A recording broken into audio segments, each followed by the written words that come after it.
வணக்கம். இன்றைக்கி நம்ம பார்க்க போகிற சமையல் ஒரு அருமையான கொண்டக்கடலை குருமா. இது வந்து நார்மலாக பண்ணுற மாதிரி நம்ம குக்கரில் வதக்கணும்னு அவசியம் இல்லை. எல்லாத்தையும் ஒன்றா சேர்த்து போட்டு 6 விசில் வச்சோம்னா போதும், அருமையான குருமா ரெடி ஆயிரும். இந்த மெத்தடில் பண்ணும்போது உங்களுக்கு நேரமும் மிச்சமாகும், கேஸும் மிச்சமாகும். ஸோ வாங்க அந்த அருமையான கொண்டக்கடலை குருமா எப்படி செய்கிறாங்கிறத பார்க்கலாம். ஒரு மிக்சி ஜார் எடுத்துக்கலாம். மெஷரிங் கப்பில் 3/4 கப் அளவுக்கு துருவின தேங்காய் சேர்த்துக்கலாம். இது கூடவே ஒரு சின்ன துண்டு பட்டை, 2 கிராம்பு, கொஞ்சமாக கல்பாசி சேர்த்துக்கலாம்.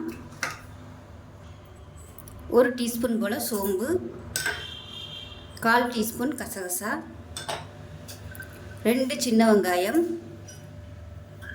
இது கூடவே 3 முந்திரி பருப்பு, 4 முந்திரி பருப்பு, 3 பாதாம் இதை சேர்த்துக்கலாம்.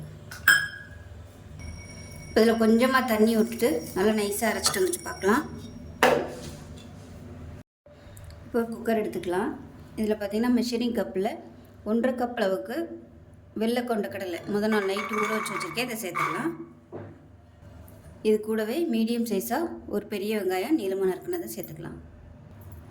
இது கூடவே 2 தக்காளி, மீடியம் சைஸாக 2 தக்காளி அடித்து வச்சுருக்கேன் மிக்சியில் போட்டு, இதை சேர்த்துக்கலாம். இப்போ நம்ம அரைச்சி வச்சுருக்க அந்த தேங்காய் மசாலாவையும் சேர்த்துக்கலாம்.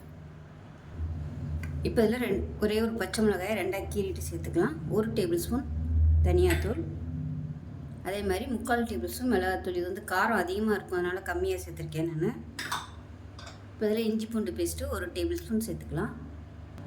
மஞ்சள் தூள் 1/4 டேபிள் ஸ்பூன், உப்பு தேவையான அளவுக்கு சேர்த்துக்கலாம். இப்போ அந்த குருமாவுக்கு தேவையான தண்ணி சேர்த்துக்கலாம். நான் வந்து மிக்சியை அலசிட்டு அந்த தண்ணியை சேர்த்துக்கிறேன். இப்போ இதில் கொத்தமல்லியில் பொடியாக கட் பண்ணதை சேர்த்துக்கலாம். 1/4 டேபிள் ஸ்பூன் கரம் மசாலா. இது எல்லாத்தையும் நல்லா கலந்து விட்டுட்டு குக்கரை வந்து மூடி வச்சிடலாம். குக்கரை மூடி வச்சுட்டு நல்லா ஒரு 7 விசில் விட்டுட்டு ஸ்டீம் போனதுக்கப்புறம் பார்க்கலாம். இப்போ குருமா எப்படி இருக்குன்னு பார்க்கலாம். நல்ல 6 விசில் விட்டுட்டு ஸ்டீம்லாம் நல்லா இறங்கினதுக்கப்புறம் தான் ஓப்பன் பண்ணணும். பாருங்கள், இந்த மாதிரி தான் இருக்கும். இப்போ வந்து நல்லா மிக்ஸ் பண்ணி வச்சுக்கணும். அவ்வளோதான், அருமையாக இருக்கும் சப்பாத்திக்கு தொட்டு சாப்பிட்றதுக்கு.